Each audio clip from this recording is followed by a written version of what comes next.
19শে September আজ আমাদের কুর্গ ভ্রমণের শেষ দিন। সকাল সকাল ঘুম থেকে উঠে পড়লাম। সকাল থেকেই লাগেজ গোছানো আর বেরোনোর খুব তাড়া ছিল। কোনো রকমে খাওয়া শেষ করে রিসর্টের চারপাশটা একটু ঘুরে দেখতে বেরোলাম। রিসর্টের পাশে সরু মাটির রাস্তা ধরে গুটি গুটি এগিয়ে গেলাম। চারিদিকের বড় বড় গাছের জঙ্গলটা ভারী সুন্দর। আমাদের উল্টো দিকে হোটেলের মালিকের থাকার ঘরটাও খুব সুন্দর করে সাজানো। একটা ফটো তুলে রাখলাম। খানিকটা গিয়ে দুটো পুকুর দেখলাম। শুনলাম রাতে এখানে নাকি রোজ হাতি জল খেতে আসে। বড্ড ভয় লাগছিল। নদীর দিকে যাওয়ার পথটা পুরো জঙ্গলে ঘেরা। চারিদিকে বড্ড নির্জন আর শান্ত। নদীর ধারে পাথুরে চাতালের ওপর সুন্দর চেয়ার টেবিল সাজানো। ইচ্ছে করলে এখানে চা কফি আনিয়ে খাওয়া যায়। সামনেই খরস্রোতা পাহাড়ি নদী। চাতালে নামার আগে বোর্ডে লেখা ছিল এখানে বুনো হাতি আর বিষধর সাপের উপস্থিতির কথা। বিকালের পর থেকে সকাল 8টা অবধি এখানে আসা বারণ। রিসর্ট ছাড়ার ঠিক আগে মালিকের বাংলোর বেড়ার বাইরে দাঁড়িয়ে ঘুমন্ত ফড়িংকে কোলে নিয়ে ওর মা চটপট একটা ছবি তুলে নিল। এবার গাড়িতে ওঠার পালা। গাড়িতে ওঠার জন্য ফড়িংবাবু তো বাবার কোলে কেঁদেই ভাসালো। আমরা বলছি মা আসুক তারপর উঠব। দুঃখে ফড়িংয়ের চোখে জলও চলে এলো।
রিসর্ট ছাড়ার আগে মালিকের বাংলোর বেড়ার বাইরে দাঁড়িয়ে ঘুমন্ত ফড়িংকে কোলে নিয়ে ওর মা চটপট একটা ছবি তুলে নিল। এবার গাড়িতে ওঠার পালা। গাড়িতে ওঠার জন্য ফড়িংবাবুকে বাবার কোলে কেঁদেই ভাসালো। আমরা বলছি মা আসুক তারপর উঠব। দুঃখে ফড়িংবাবুর চোখে জলই চলে এলো।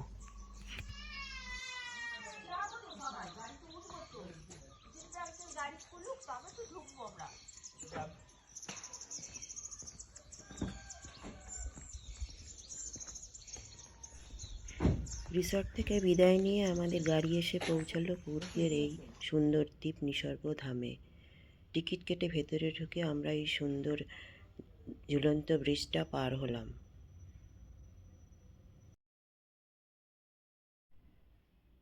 চারিদিকে রঙিন পাথর দিয়ে সাজানো বসার জায়গায় বসে আমরা সবাই একটু বিশ্রাম নিচ্ছিলাম। হরিণের মুখের এই দুষ্টু হাসিটা দেখুন, কি মিষ্টি লাগছে না? হঠাৎ খেয়াল করলাম বাতাসে বাঁশ গাছগুলো দুলছে আর মরমর কটকট করে এক অদ্ভুত আওয়াজ হচ্ছে, ঠিক যেন আমাদের সেই চেনা গুপি গায়েন বাগাবান সিনেমার বাঁশবনে দৃশ্যের মতো। কি অদ্ভুত রোমাঞ্চকর বলুন তো।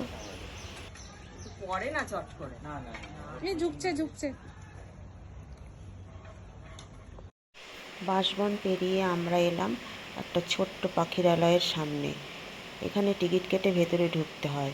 আমি বেশ ক্লান্ত ছিলাম, তাই ভেতরে না গিয়ে বাইরের একটা বসার জায়গায় বসে চারপাশের লোকজন দেখে সময় কাটাচ্ছিলাম। হরিণকে নিয়ে ওর বাবা মা ভিতরে গেল।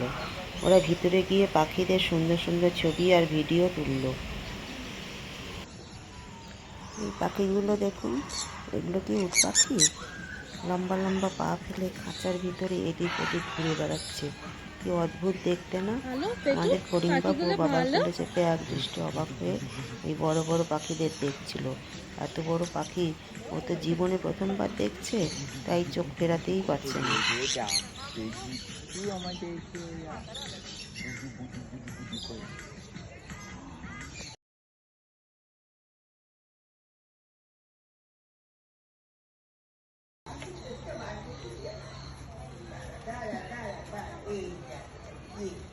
কে কেক কাটছে এখানে? ও বাবা, কে কেক কাটছে? এ কারা কারা কারা? নিসর্গধাম থেকে বেরিয়ে আমরা বাইলুকুপের গোল্ডেন টেম্পলের উদ্দেশ্যে রওনা দিলাম। সেখানে পৌঁছে প্রথমে আমরা বিখ্যাত তিব্বতী কিচেন রুপটপে মোমো আর থুকপার মতো সব তিব্বতী খাবার দিয়ে লাঞ্চ সারলাম।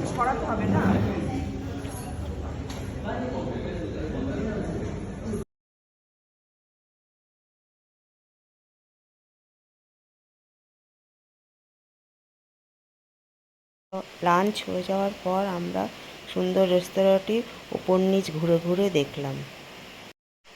এলাম বিখ্যাত গোল্ডেন টেম্পলে।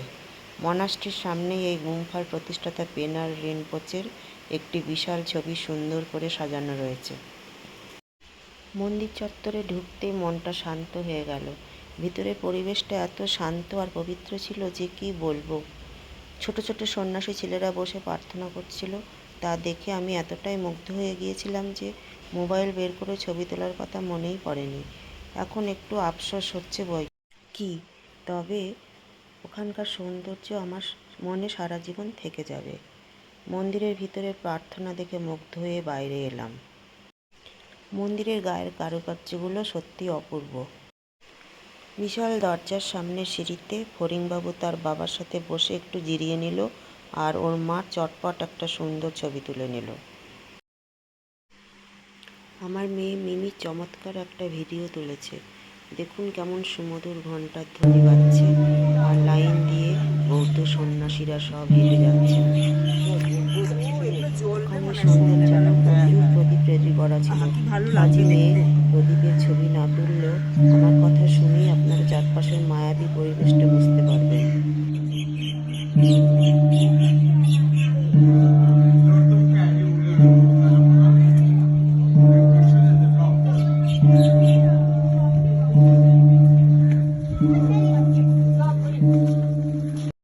মন্দিরের ভিতরের একটি উঁচু প্রাচীরের উপর একটা সুন্দর বুনো ময়ূর বসেছিল। ওটারও একটা সুন্দর শট ও তুলে নিল। মন্দির চত্বরে একটা সুন্দর শপিং কমপ্লেক্স আছে, সেখান থেকে টুকটাক কিছু কেনাকাটা আর ছবি তোলা হলো।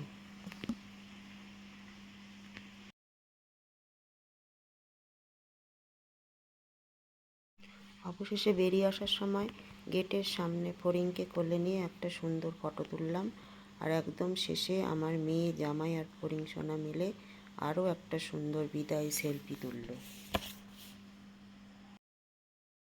তখন বিকাল 4টে বেজে গেছে, তাই মন না চাইলেও তড়িঘড়ি রওনা দিলাম ব্যাঙ্গালোরের উদ্দেশ্যে। কিন্তু ফেরার পথে পড়লাম ব্যাঙ্গালোরের সেই কুখ্যাত ট্রাফিক জ্যামে। বাড়ি পৌঁছাতে পৌঁছাতে রাত 10টা বেজে গেল। সারাদিনের ধকলে আমাদের ফড়িং সোনা এতই ক্লান্ত হয়ে পড়েছিল যে যেখানে বসাচ্ছিলাম সেখানেই বসে থাকছিল। ঘুমে চোখ জড়িয়ে আসছিল ওর। ব্যাস, এই মিষ্টি মধুর স্মৃতি নিয়েই শেষ হলো ফড়িংয়ের প্রথম জন্মদিনের কুর ভ্রমণ। ভালো লাগলে আমাদের অবেলার আবোল তাবোল চ্যানেলটি লাইক আর সাবস্ক্রাইব করে দেবেন। দেখা হবে অন্য আরেকটি ব্লগে। টাটা।